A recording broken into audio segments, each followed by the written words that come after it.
There are moments in life when just one sentence is enough to change everything. For me, that moment happened on what was supposed to be one of the happiest days of my life, my college graduation day. I had worked endlessly to earn that degree, years of working night shifts, endless hours of studying, countless meals skipped because of a packed schedule.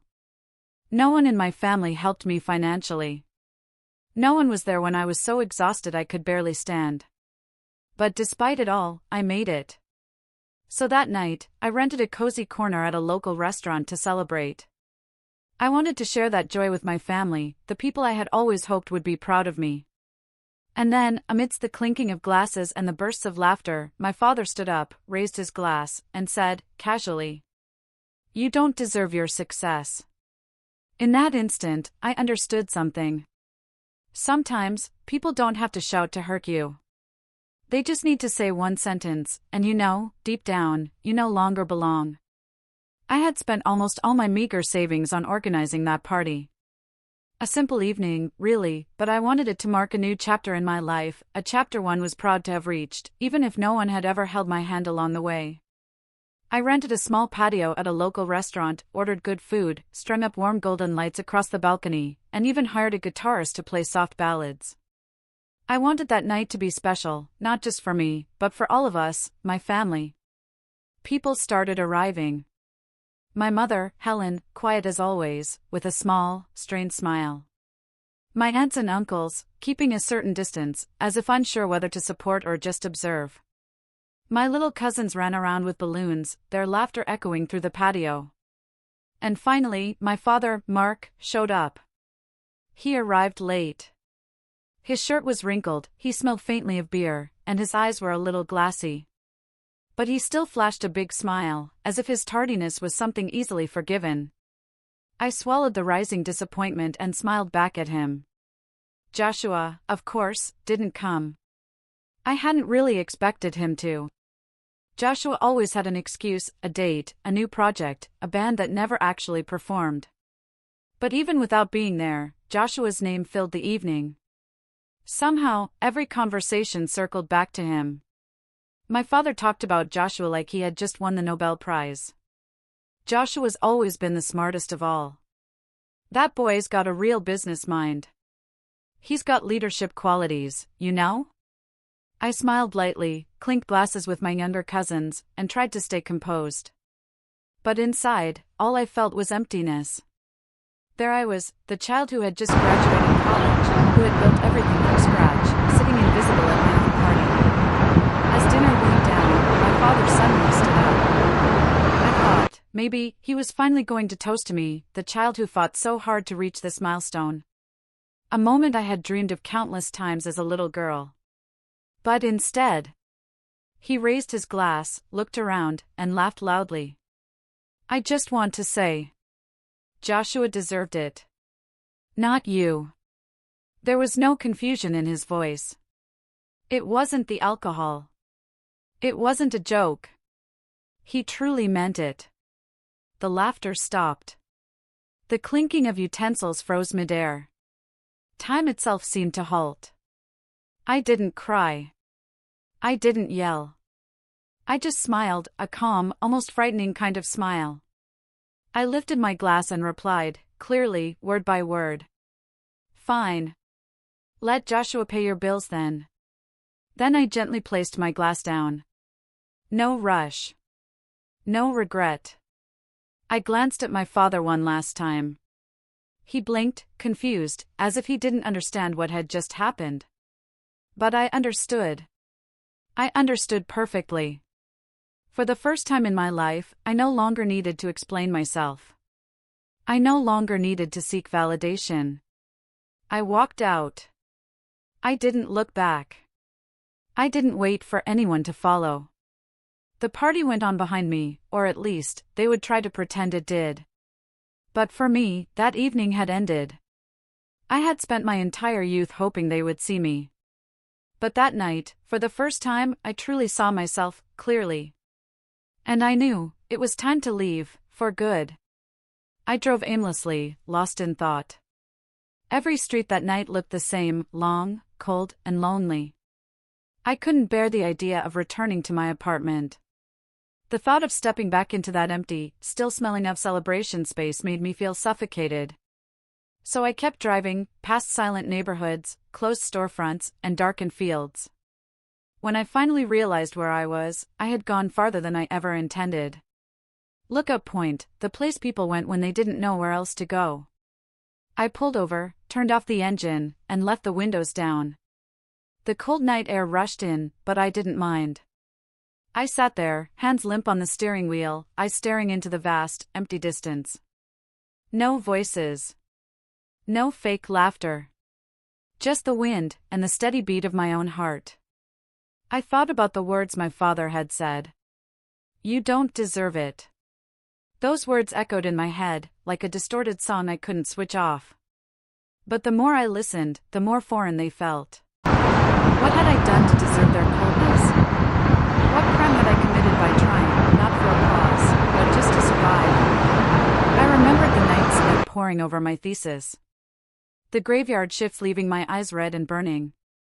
The times I had to choose secondhand textbooks because I couldn't afford new ones. I had built my future brick by brick, with my own 2 hands.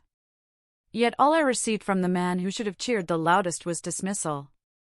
I thought about Joshua. The golden boy who had been given every chance that I had to fight for.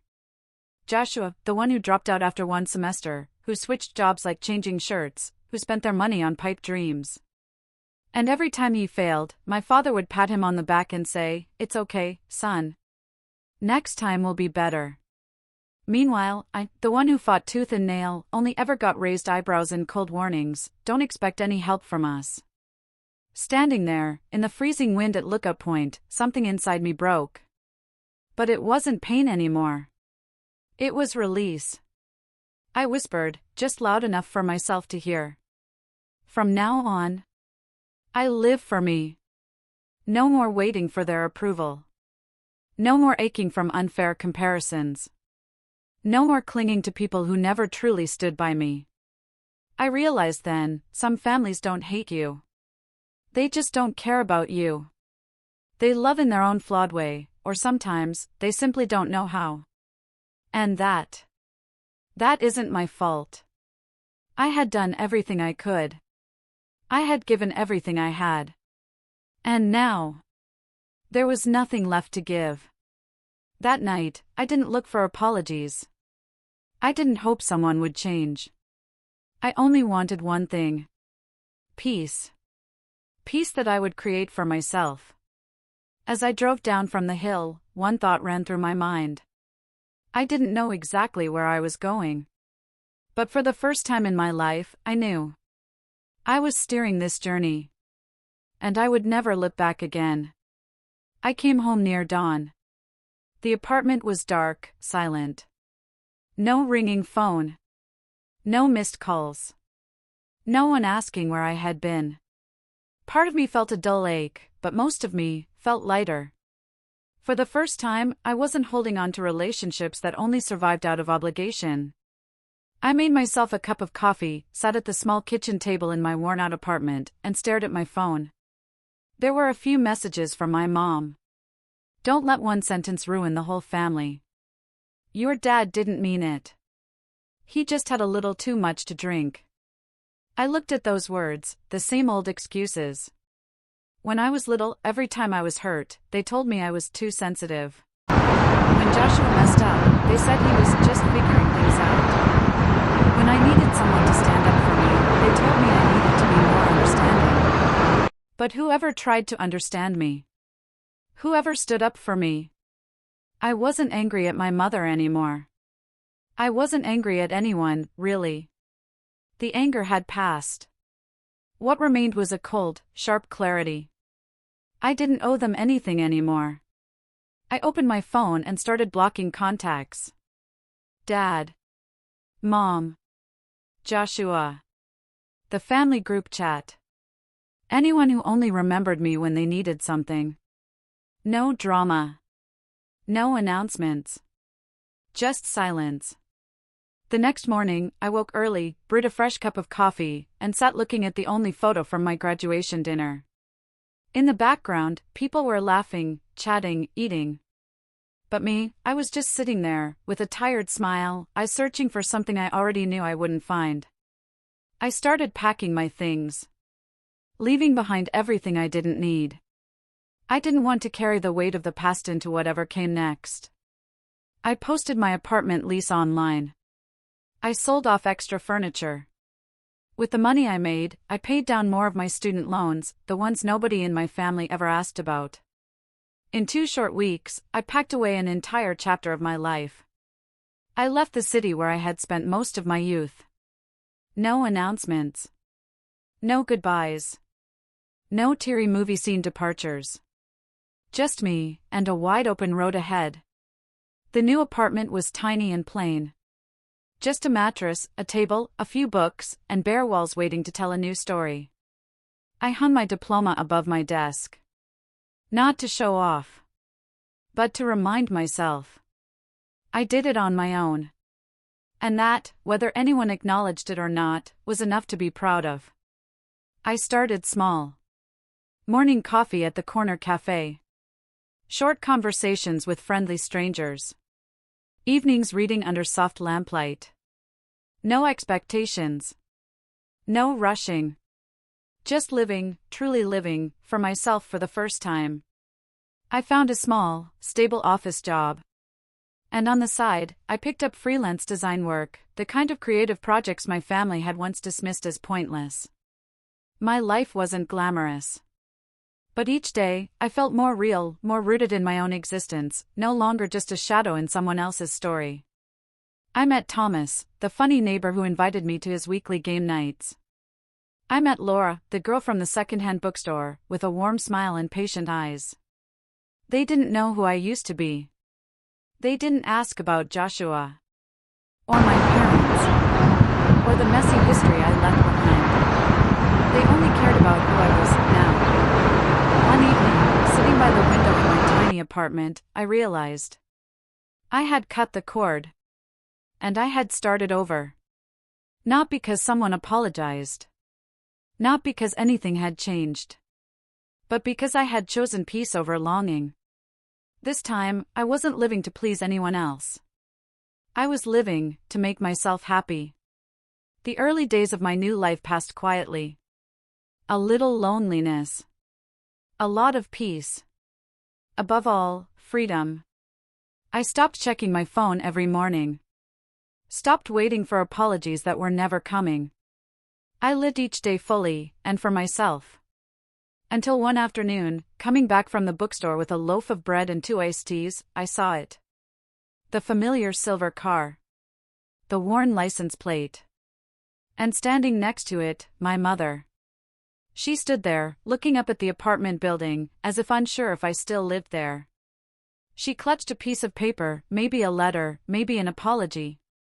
She didn't see me. I stood across the street, my arms full, my heart calm. She finally spotted me. Her eyes lit up. Hope? Regret? I couldn't tell. She opened her mouth as if to speak. But I didn't stop. No smile. No wave. No gesture to encourage her. I simply crossed the street and entered the building through the back door. Not because I hated her. Not because I hadn't forgiven her. I had forgiven her, quietly. Forgiven the shortcomings. Forgiven the unfair expectations. Forgiven the moments when I needed love and got silence instead. But forgiveness doesn't mean letting someone back in to hurt you again. Later that night, Laura sat on the couch, flipping through an old book. When she saw me, she smiled.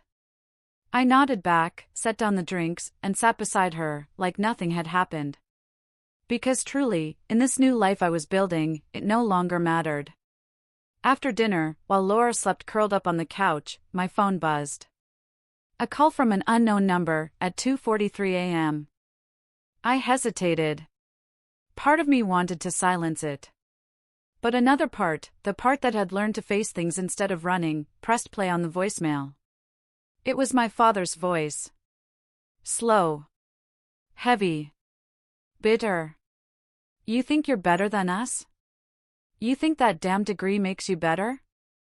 You come from us. Sooner or later, you'll come back. The voicemail ended with a hard click. I stared at the phone for a long moment. And I felt nothing. No anger. No hurt. Those words, they were like wind against walls I had carefully built around my heart. I set the phone down, tucked the blanket around Laura, and sat there, breathing in the quiet. The peace. The next morning, I woke up feeling weightless. I didn't return the call.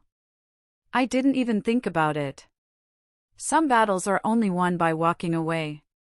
Life moved forward, without needing permission from the past. I got used to quiet board game nights, farmers market mornings, evening walks when the sky turned soft and purple. Each day, I built a new kind of family, not one bound by blood, but by kindness and mutual respect. One day, while rearranging my bookshelf, I found the old graduation photo. I smiled, not with sadness, but with pride. I didn't need anyone to recognize my journey. By existing, by thriving, by loving the people who loved me back, I had already proven everything. Family might be where you're born, but sometimes, it's where you choose to rebuild, from the ashes. This time, I chose myself. If there's one thing I've learned through all of this, it's this.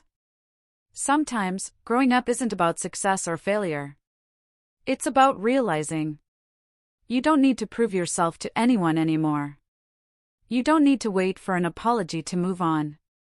You don't need someone else to see your worth to believe it yourself. There are pains we can't avoid, scars that will never fully fade. But from those wounds, we learn how to love ourselves, fiercely, unconditionally. Family isn't always where you find acceptance. Sometimes, you have to become your own family. Care for yourself. Love yourself. Choose the people who choose you, willingly, freely. And the ones who truly love you? They will never need you to fight for their love. They'll stay, simply because they want to. In the end, I didn't live to prove I was worthy to anyone else. I lived to prove to myself that I have always been worthy of happiness. Whether anyone recognized it or not. Whether anyone stayed or not. And if you're hearing this story, if you have ever felt abandoned, unseen, unloved, I want you to know one thing. You are worthy. No conditions. No permissions needed. You are worthy of a full, peaceful, loving life. Don't wait for someone else to see you. Be the first to see yourself.